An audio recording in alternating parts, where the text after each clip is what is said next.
Խնամված լինելն է Չերչինյան Cosmetics։ Բարևարկելի հեռուստադիտող Medinform-ի շրջանակում այսօր կզրուցենք դիագնոստիկ մեթոդներից մեկի կոմպյուտերային տոմոգրաֆիայի կամ համակարգչային շերտագրման մասին։ Շատերը շատ հաճախ, երբ անհրաժեշտություն է լինում դիմել դիագնոստիկ մեթոդի, տատանվում են, թե որ մեթոդն է ավելի հարմար, իհարկե սա նշանակում է բժիշկը, բայց շատերի համար անհասկանալի է ինչու ոչ ռենտգեն հետազոտության այս տեսակը կամ ինչու ոչ համակարգչային տոմոգրաֆիա, այլ տեսակը եւ այլն։ Այդ պատճառով էլ մենք այսօր ձեզ հետ միասին բժշկու հետ միասին կհասկանանք, թե օրինակ որ դեպքերի համար է համակարգչային տոմոգրաֆիան եւ դրա հետ կապված տարատեսակ հարցեր, որոնք հուզում են ձեզանից շատերին, երբ դիմում եք համակարգչային տոմոգրաֆիային կատեին։ Ես զրուցել եմ եկել Իզմիրլյան բժշկական կենտրոն եւ կենտրոնի ռադիոլոգ Ռիփսիմե Հյուսնյունսն է իմ զրուցակիցը։ Բարև ձեզ բժշկուհի։ Հաճելի է ձեզ տեսնել Medinform-ի շրջանակում։ Նմանապես։ Եվ այսպես համակարգչային տոմոգրաֆիա կատե, այսպես ավելի տարածված է, այո, լայն հանրության շրջանում։ Հիմնականում որ դեպքերում է բժիշկը ցուցում դիագնոստիկ այս մեթոդին դիմել։ Նայեք, ուրեմն ռադիոլոգիան իր մեջ ներառում է բազմաթիվ հետազոտություններ եւ համակարգչային շերտագրումը այսպես համարվում է որպես ծանր հրետանի, այսինքն երբ որ այլ միջոցներով հետազոտությունների մենք հայտնաբերում ենք որևէ խնդիր, ենթադրենք պացիենտը դիմել է առաջնային օղակ, կատարվել է սոնոգրաֆիա կամ ռենտգեն եւ հայտնաբերվել է որևէ խնդիր, որը արդեն պետք է կոմպլեքս հետազոտության կարիք ունի եւ այդ ժամանակ բժիշկները ուղեգրում են պացիենտին կատարել ըստցուցման համակարգչային շերտագրում։ Շատ լավ, ես վստահ եմ, որ դեպքերը շատ են, երբ դուք առնչվում եք տարբեր իհարկե իրավիճակների հետ, տարբեր էմոցիոնալ աշխարհ ունեցող մարդկանց հետ, հետաքրքիր է այդ էմոցիաները, այդ հուզմունքը փոխանցվում է ձեզ հաճախ։ Միանշանակ համակարգչային շերտագրումը այսպես երկու հուզական կողմ ունի, դրական եւ բացասական։ Խոսեմ դրականից, երբ որ մենք հայտնաբերում ենք որևէ խնդիր առաջնային փուլում, ու դա կապ չունի օնկոլոգիական խնդիր է, թե ենթադրենք որևէ բորբոքային process պացիենտի մոտ կամ տրավմաներ եւ տեսնում ես այդ հիվանդին սկզբնական փուլում եւ կոմպլեքս բուժումից հետո կամ ընթացքում տեսնում ես դրական դինամիկա, մինչեւ առողջացում, դա իհարկե առաջացնում է բավականին դրական էմոցիաներ, սակայն կա մեդալի հակառակ կողմը եւս, օրինակ օնկոլոգիական հիվանդների դեպքում, երբ որ պացիենտը այսպես քրոնիկ հիվանդներ եմ ես իրենց անվանում, որոնք պարբերաբար 3 ամիսը 1, 6 ամիսը 1 գալիս են մեր մոտ հետազոտվելու եւ տեսնում ենք, ենթադրենք բացի առաջնային օջախից կան տարածում process-ի կամ վատթարացում, իհարկե դա մի այլ աշխարհ է, երբ որ բժիշկը չեմ կարող ասել նույն ապրումները, բայց հավատացեք, այդ բացասական ապրումները նույնպես պացիենտի հետ փոխանցվում է, այո, միանշանակ եւ ռադիոլոգը միշտ այդ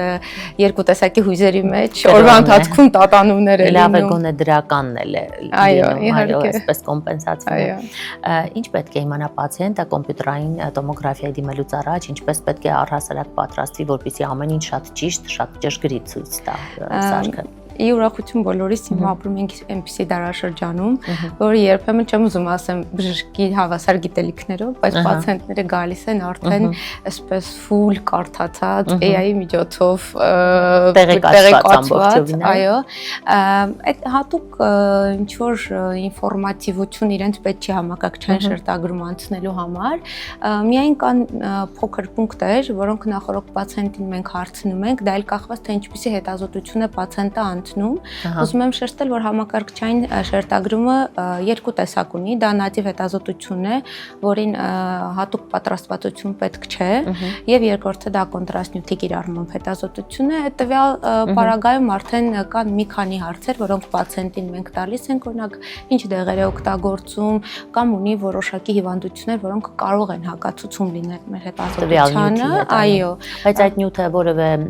ձևով անդրադառնում է օրգանիզմի վրա բացասաբար կամ հետևանք։ Եթե չունի ուղեկցող որևէ հիվանդություն պացիենտը, որը որ կարող է անհամատեղելի լինել մեր տվյալ կոնտրաստ նյութի հետ, ապա ոչ։ Այո, դրանից վախենալ պետք չէ, ինչը Չէ, շատերին ընդհանրապես վախենալ պետք չէ, այո։ Իսկ ինչպես պետք է պացիենտը պատրաստվի կոմպյուտերային տոմոգրաֆիային։ Նայեք, կան հետազոտություններ, որոնք ընդհանրապես պատրաստվածություն չեն պահանջում, օրինակ, երբ որ պացիենտը գալիս է գլխի կատեի կամ հարկթային խոռոչների կամ ոսկրային համակարգի, այդ ժամանակ որևէ պատրաստվածություն պետք չէ, բայց ենթադրենք, երբ որ մենք պետք է հետազոտենք մարսողական համակարգը, արդեն կան որոշ պունկտներ, որոնք որ մենք պացիենտին նախորդ զգուշացնում ենք, ենթադրենք պետք է անոթի լինի կամ դեղեր չխմի, այդ ժամանակ արդեն նախորդ պացիենտի հետ խոսում է, ցուցումները տալիս ենք, իրենք արդեն պատրաստված գալիս են։ Նաև ուզում եմ նշել, որ հետ վերականգնողական շրջան էլ մենք չունենք որպես այդպեսին, այսինքն պացիենտը հետազոտությունից հետո լրիվ անցնում է իր նորմալ կյանքի ռիթմին։ Այո, հրաշալի է։ Եվ ինչպես բոլոր ոլորտներում մարդիկ ունեն իրենց ուրույն պատկերացում այո, տվյալ դիագնոստիկ մեթոդի կամ տվյալ բուժման մեթոդի հիվանդության մասին առհասարակ կան այսպիսի թյուր պատկերացումներ, որոնք կատեի հետ կապված շատ տարածված է մարդկանց շրջանում։ Այո, ցավոք սրտի կան։ Առաջինը դա ուրեմն երբ որ պացիենտը գալիս է հետազոտվելու, առաջինը եւ ամենագլխավորը իմ կարծիքով, եւ իրենց թվում է, որ բացի նրանից, որ իրենք պարկում են այդ սարքի մեջ եւ հետազոտվում են այդ սարքով, ամբողջ իրենց եզրակացությունը տալիս է հենց սարքը, այսինքն շատերը պատկերացում չունեն, որ այդ հսկայական եզրակացության հետևում ժամանակատար աշխատանք է,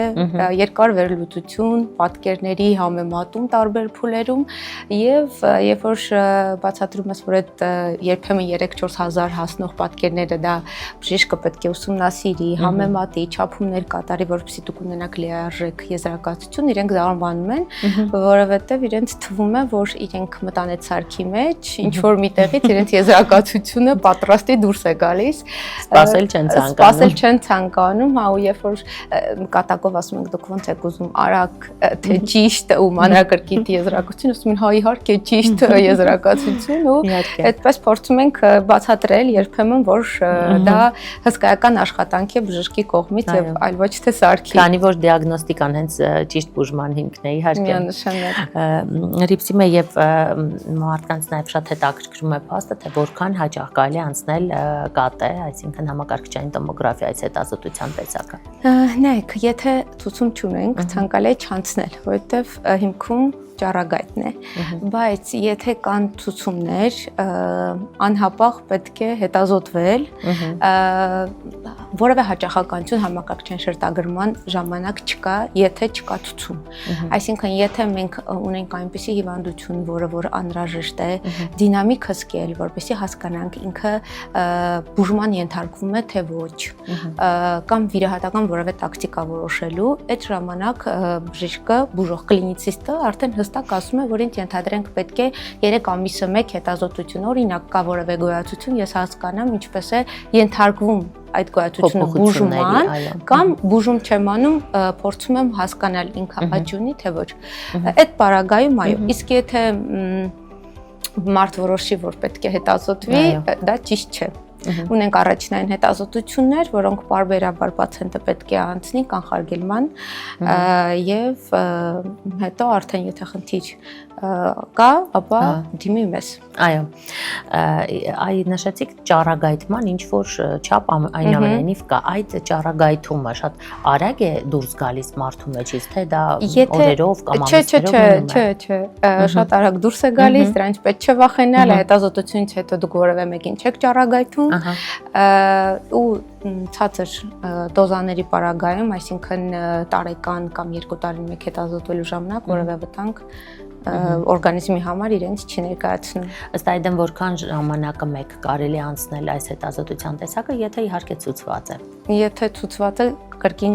կկրկնվեմ, կախված է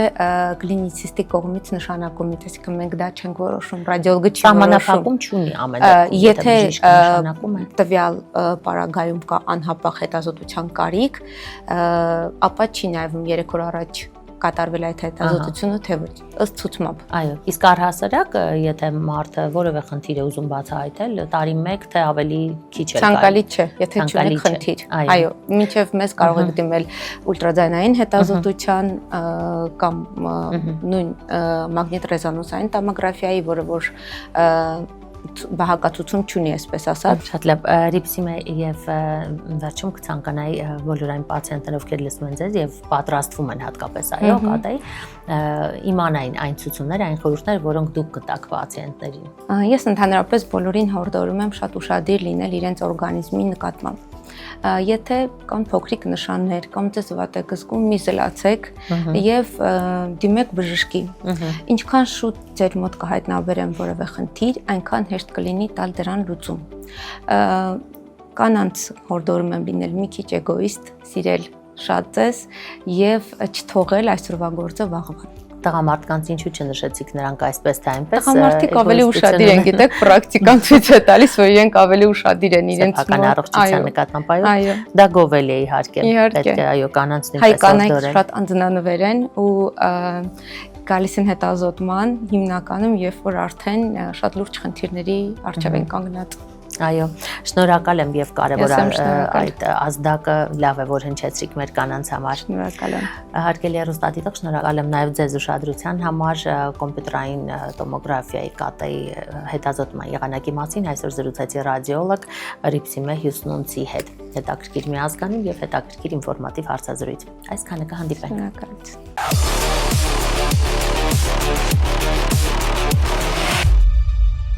Ֆիլմ ջուր խմելու ժամանակն է։ Ողջունում եմ առողջ սպորտի էջի բոլոր սիրահարներին, ես ինչպես միշտ գտնվում եմ Hill սպորտային համալիրում եւ իհարկե սկսում ենք մեր մարզումները, սխալ եւ ճիշտ, մեզ կօգնի այդ հարցում հասկանալ մարզիչ Հրաչը, ողջույն Հրաչ։ Ահա ես կաբելային կայանի մոտ եմ, որտեղ կարելի է կատարել տասնյակ վարժություններ մեկ սարքի միջոցով։ Հիմա ես ուզում եմ մարզել իմ ձեռքերը եւ սկսել եմ թեթև քաշերից։ Ուզում եմ հասկանալ այս վարժությունը կատարելու մեջ ինչպեսի սխալ եմ ես թույլ տալիս եւ շնչելու արտաշնչելու գործընթացը կարգավորեք խնդրեմ։ Այք, թույլ տվեք հիմա ես ինքս անեմ, հետո նոր դուք փորձեք, հա։ Ահա, շատ բարի։ Նախ պետքա ընտրենք մեր նախնական դիրքը։ Նախնական դիրքը ընտրելուց արմունկները պահում ենք մարմնին մոտ ու աշխատանքը կատարելիս փորձում ենք աշխատել միայն նախաբազուկի օգնությամբ։ Ձեր դեպքում արմունկը շատ է գալիս առաջ, որը որ պետք չէ։ Արմունկը պահում ենք մարմնին մոտ։ Այս հատվածը ձեռքի չի շարժվում։ Արմունկը պահում ենք մարմնին մոտ, միայն աշխատում է նախաբազուկը։ Բացում ենք լրիվ ձեռքը, բարձրանում է 90 աստիճանից մի փոքր վերև։ Ու իջեցնելուց փչում ենք, այսինքն արտաշնչում ենք, բարձրացնելուց շնչում ենք։ Իսկ ես նկատում եմ ձեր մարմնի դիրքը փոքր-ինչ կորացած է, պետք է լրիվ ուղիղ մեջքով չկատարել, այո, երևի։ Նայեք, երբ որ մենք անկյուն ենք տալիս, այդ ժամանակ մկանի լարվածությունը ավելի ենք մեծացնում։ Երբ ուղում ենք, նույնպես կարող ենք այդպես էլ կատարենք վարժությունը, բայց այսպես ավելի ստիմուլ ենք տալիս, որպեսզի մկանը ավելի երկար լարվի։ Ավելի երկար լարված մնա։ Միջինում քանի հատ պետք է կատարել էֆեկտիվ լինելու համար։ Ընդհանրապես մկանին ավելի ստիմուլ տալու համար, որպեսզի մկանը աճի, 8-ից 12 մինչև 15 կրկնությունը ամենալավն է։ Բայց մաքսիմում լավ ճիշտ տեխնիկայով։ Այո։ Հիմա փորձենք Հրաչ, տեսնեմ կարողացա ես յուրացնել այն, ինչ այսօր սովորեցի։ Հիմա արմունկը պահում ենք մարմնին քիչ, մի քիչ գալիս ենք առաջ, քայլեք առաջ մի փոքր։ Ահա։ Փոքր ինչ կորպուսը պահում ենք առաջ, արմունկը չենք շարժում։ Ու իջեցնելուց փչում ենք։ Շատ լավ է։ Հիմա իջացրեք, մի հատ ֆիքսեք, որպեսզի մկանի լարվածությունը զգաք, բարձրացնում եք 90 աստիճանից մի քիչ վերև։ Այստեղ։ Ոչ ավելի։ Մարմինը չի շարժվում, արմունկը չի շարժվում, աշխատում ենք միայն նախաբազուկի օգնությամբ։ Եվ կխնդրեի նաև նշեք, թե այս վարժությունը բացի թևի վերևի հատվածի մկաններից, այո, այս վարժությունը նախատեսված է բասկի եռագլուխ մկանի համար, միայն եռագլուխ մկանի համար։ Ճիշտ կատարելու դեպքում մենք պետք է զգանք միայն եռագլուխ մկանը։ Եթե զգում ենք օրինակ առաջային դելտա մկանը կամ զգում ենք մեկ ուրիշ մկաններ, ուրեմն վարժության տեխնիկայի մեջ ինչ որ սխալ կա, որը պետք է շտկել։ Այո։ Իսկ կարող է այս վարժությունը նաև օգտակար լինել մեջքի հատվածի համար։ Մեջքի հատվածի համար ոչ, որտեղ ինքը ավելի շատ իզոլացնող վարժություն է,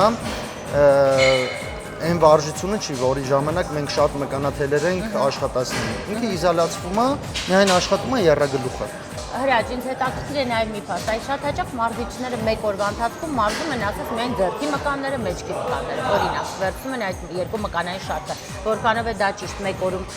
հստակ տարանջատել մկանային։ Կախված է մարզման ծրագրից, կախված է այդ օրը կոնկրետ դու ինչ մկան ես ուզում լարես, բայց հանգիստ կարող ես բոլոր մկանները կատարել։ Կարաս անես full բազի տարբերակը,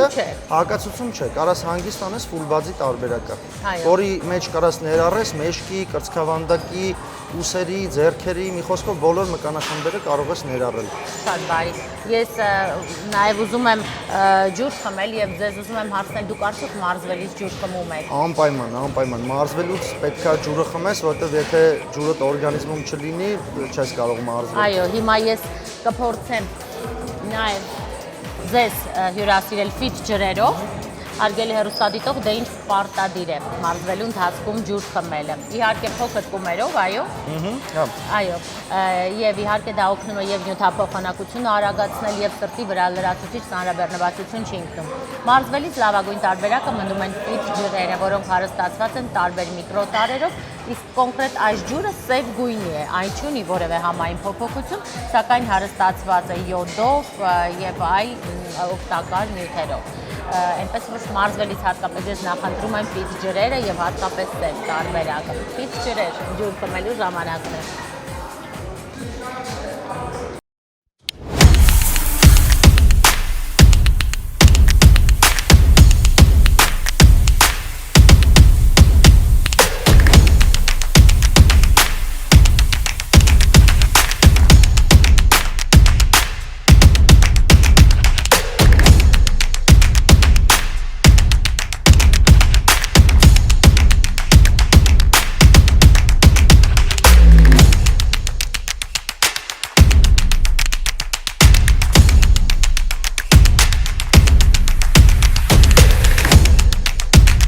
Կարևորը խնամված լինելն է։ Չերչինյան Cosmetics